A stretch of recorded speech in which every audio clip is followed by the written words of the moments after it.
деген ошол күнкү митингдеген активдүү мурдагы депутаттарым парламентке каршыбыз. Андан башка провокациялык чакырыктар таштагандар алар биздин тарапташтар эмес.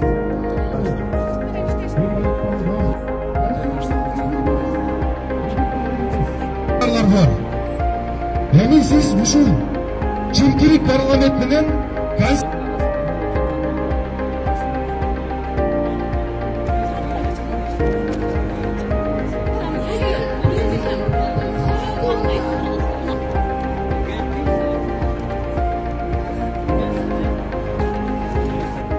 бүгүн Жапаров демилгелеген парламенттин кошоматчылыгы менен өлкөдө узурпация орун алды. Бүгүн адилетсиздик орун алды.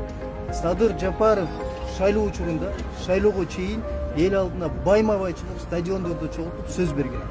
Мен адилеттүү башкаруу, мен жоопкерчиликтүү башкарууну орнотом деген. Анысы таш капты. Себеби мына жазылган жаңы конституцияда толугу менен бийлик бир адамдын колуна өтөт, ал эми ал адам эч кимдин алдында жооп бербейт. Өткөн жылдын 28-октябрында эле СМИ урматыңар менен кетип калууга толук мүмкүнчүлүгү бар болчу. Эми киши эмнеге отурат? Демек эл калкайса калпайтпайт. Силер садырга киресиңер, дагы эле жугунду корголуп, аларга кошомат болуп, эл алдындагы айбилигерди дагы эле айрандай төгүп жүрө бербей, эгерде чыныгы адам, чыныгы эл өкүлдөрү болсоңор, мандатыңарды тапшырып, адырттан кетүүгө тийиштик керек. Ушул чимкириктер жолобосун. Кайрадан шайлоодон өтүп келген чимкириктер, коррупционерлер, жемкорлор жолобосун деп чыкпадык беле.